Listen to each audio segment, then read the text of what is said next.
Welcome to SK Shashank blogger. SK Shashank के कौन नए ब्लॉग में स्वागत है भाई। आज हमारे देश के ऐसे कवि आ रहे हैं, अमन अख्तर जी, जिन्होंने भारत में ही नहीं पूरे विश्व भर में भारत का नाम सर से ऊंचा किया, और एक ऐसे कवि जो कि सारे विश्व भर में ही जाने जाते हैं, भारत में स्पेशली। तो आज का ब्लॉग शानदार, मजेदार और जानदार होने वाला, तो दोस्त बने रहना। अभी आने वाले, थोड़ा सा लेट हो गया, 7 बजे का प्रोग्राम था, लेकिन अभी बज रहा है 8। तो चलो चलते हैं।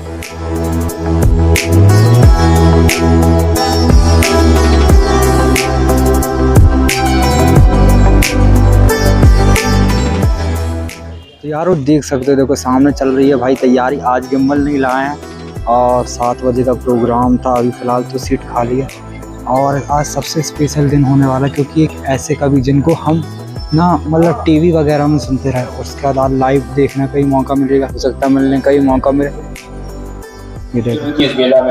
हमारे यशस्वी प्रधानमंत्री ने हमारी सेना को एक ही बात कही कि पहली गोली तुम मत चलाना, लेकिन अगर पहली गोली सामने से चल जाए तो फिर कितनी चलाना, ये दिल्ली से पूछने की आवश्यकता नहीं। इस परिवर्तन का शंखनाद भी आपके और हमारे बीच महसूस किया जाना चाहिए। आइए मैं इस यात्रा को शुरू करना चाहता हूँ माँ की वंदना से। ये शहर संस्कारों के लिए पूरी दुनिया में जाना जाता है। माँ रेवा के तट पर आप सब लोग रहते हैं, मैं माँ शिप्रा के तट से आया हूँ। आप बड़ी माँ के दयार पर रहते हैं, मैं छोटी माँ के घर से आया हूँ। छोटी माँ की दर से आया हुआ बेटा जब बड़ी माँ के दयार पर खड़ा होता है तो उसे अतिरिक्त स्नेह इसलिए मिलता है क्योंकि बहुत रोते हैं पर दामन हमारा नम नहीं होता। इन आंखों के बरसने का कोई मौसम नहीं होता। मैं अपने दुश्मनों के बीच भी महफूज रहता हूँ। मेरी माँ की दुआओं का खजाना कम नहीं। जबलपुर अपने संस्कारों के लिए और अपनी संवेदनशीलता के लिए पूरे विश्व में जाना जाता है।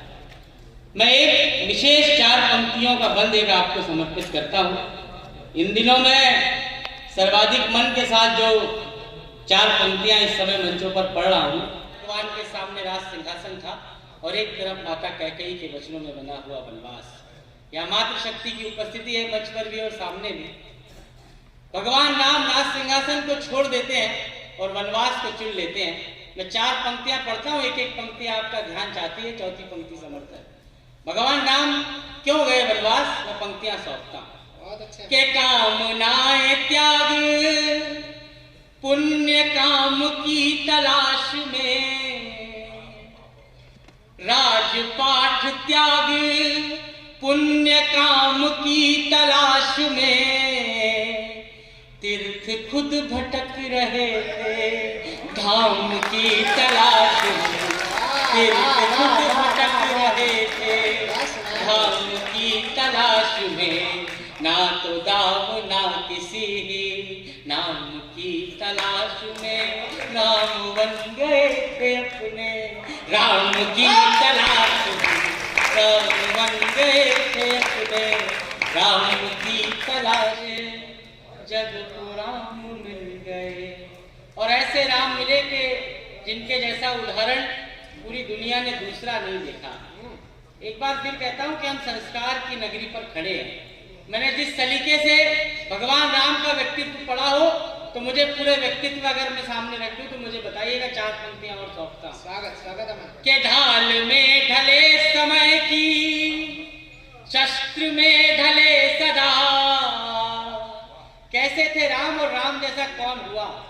के ढाल में ढले समय की, शस्त्र में ढले सदा, सूर्य थे मगर वो सरल दीप से जले सदा, सूर्य थे मगर वो सरल दीप से जले सदा, ताप में तपे स्वयं की स्वर्ण से गले सदा, राम ऐसा पथ थे जिस पे राम ही चले सदा, राम ऐसा पथ थे जिस पे राम। बाली जो अकारण महीनों तक कांख में दबाकर रावण को घूमे, वे कभी भी रावण को मार सकते थे। एक नया उत्साह इस प्रांगण में भरता हूं। मैं कारण पढ़ता हूं भगवान राम की इस पृथ्वी पर आने का। मुझे बताइएगा, मातृशक्ति को समर्पित करता हूं। बताइए। नयन तकते थे जो रास्ता वहां आना जरूरी था, नयन तकते थे जो रास्ता वहां आना जरूरी था,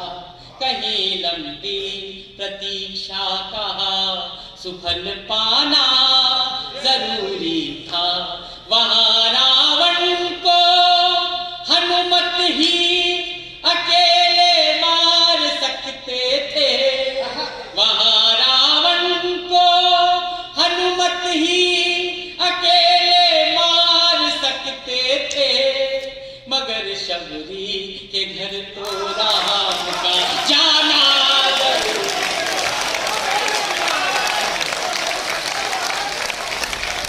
फूल भी चरण किए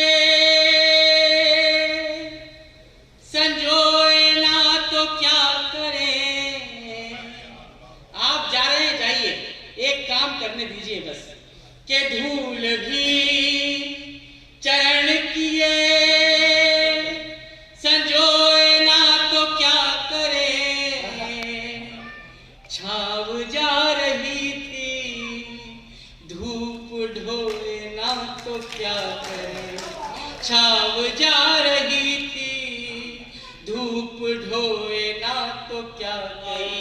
से नींव का हिस्सा नहीं दिखता, मगर ऊंचाइयों से नींव का हिस्सा नहीं दिखता। उन्हीं आंखों को चश्मे की कहीं ज्यादा जरूरत है। मुझे बताइएगा, उन्हीं आंखों को चश्मे की कहीं ज्यादा जरूरत है, जिन्हें माँ बाप का टूटा हुआ चश्मा जो उठती हो कोई शंका। आपने मानस को जलाया, मेरा उत्तर सुनकर जाइएगा। तो हर शंका जलाएगी अहंकारी, कहीं धन का कहीं मन का जलाएगी। वहां एक पूंछ की अग्नि ने रावण का महल फूंका।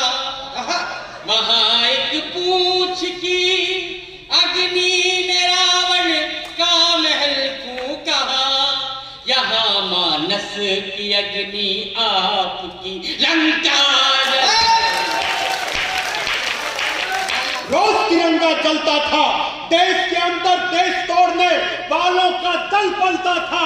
केसर की क्यारी क्यारी में आतंकी अंगारे थे, दिल्ली की छाती पर भारत मुर्दाबाद के नारे थे। कान खोलकर दुनिया वालों इस कवि का ऐलान सुनो, टुकड़े टुकड़े गैंग के लोगों तुम भी देकर ध्यान सुनो। भारत माता का हरगिज सम्मान नहीं खोने देंगे, अपने पूज्य तिरंगे का अपमान नहीं होने देंगे। अपने तो आपकी तालियां कमजोर हैं, इनका घनत्व बढ़ाना। अपने पूज्य तिरंगे का अपमान नहीं होने देंगे। भारत श्वेत कपोतों से ही कश्ती घेता आया है, बारंबार पड़ोसी हमको धोखे देता आया है। शांति शांत के चक्कर में हम बहुत दिनों तक चले गए, कोट के ऊपर लाल गुलाबों वाले दिन अब चले गए। अंदर जितनी चीख दबी थी उतना हमने चीख लिया, दुश्मन को उसकी भाषा में उत्तर देना सीख लिया। इस नापाक पड़ोसी के घर तोड़ के हम दीवार गए, पुलवामा का बदला लेने बेटे सीमा पार गए। तो आपकी तालियां कमजोर है, आपकी पर अवसर देता हूं। जिद पर अड़ी हुई थी, घर में जो खुशियां ले आए, घर में जो खुशियां ले आए, ऐसी कोई राह नहीं है। मम्मी अंदर रो लेती है, उसके दुख की था नहीं है। सपने में ही साथ तुम्हारे पापा अक्सर सो लेता हूँ, जब जब याद तुम्हारी आई मौन अकेला रो लेता हूँ।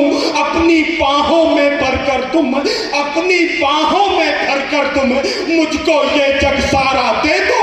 पापा अपने बच्चों को तुम आकर सिर्फ सहारा दे दो। पापा अपने बच्चों को तुम आकर सिर्फ सहारा दे दो।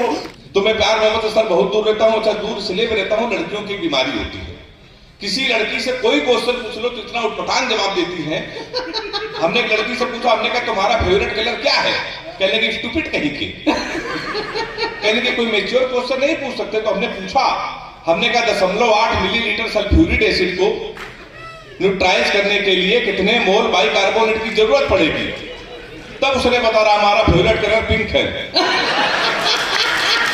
ताली जोरदार बजाइए एक बार आपको। किसी ने खुशी के मारे घोड़ी के नीचे सुतली बम रख दिया। अब वो बम फटा तो घोड़ी भागने लगी, हम भी भागने लगे। हमने चलती घोड़ी से पिताजी को फोन मिलाया। हमसे बोले कहाँ बेटा? हमने कहा पिताजी भाग रहे हैं। बोले किसके साथ? हाँ, ताली तो आप लोग ऐसे वजह से बारात आए थे। हमने कहा घोड़ी के साथ। बोले क्या शर्म नहीं आती? भागना किसी लड़की के साथ भाग जाते। हमने कहा पिताजी वो बहक गई थी। कहने लगे आज घोड़ी बहकी है, कल को गधी बहकी तो उसके साथ भाग जाओगे। तब से भाई साहब हम बीबी नहीं ढूंढ रहे, घोड़ी ढूंढ रहे हैं। मन हो तो आप ताली बजा सकते हैं। 3 बजे से आया हूँ, अभी तक किसी ने पूछी भी नहीं। तुम बता रहे यहाँ मिलती है। आप सभी को सादर प्रणाम करता हूँ। नहीं, यहाँ तो मिलती है लेकिन हमारे कार्यक्रम में नहीं मिलती। खैर, आप सबको बहुत बहुत प्रणाम करता हूँ। 4 लाइनों पे आप लोगों को मजा आ जाएगा। इतना बढ़िया आप लोग सुन रहे हैं, इतना आनंद से। और अगर मजा आ जाए तो एक एक व्यक्ति का आशीर्वाद चाहिए। ये महिलाएं कहती हैं कि हम पुरुष बहुत ही निठल्ले, नकारे, पता नहीं क्या क्या होते हैं, न नहाते, न धोते, न साफ सफाई से नहीं रहते हैं। मैं आपको बता देना चाहता हूं, हम पुरुष अगर हफ्ते में 1 दिन या महीने में 1 दिन के लिए भी अगर नाई की दुकान पर जाएं तो आते ही सबसे पहले नहाते हैं। मैंने आज तक एक भी महिला ऐसी नहीं देखी जो ब्यूटी पार्लर से आने के बाद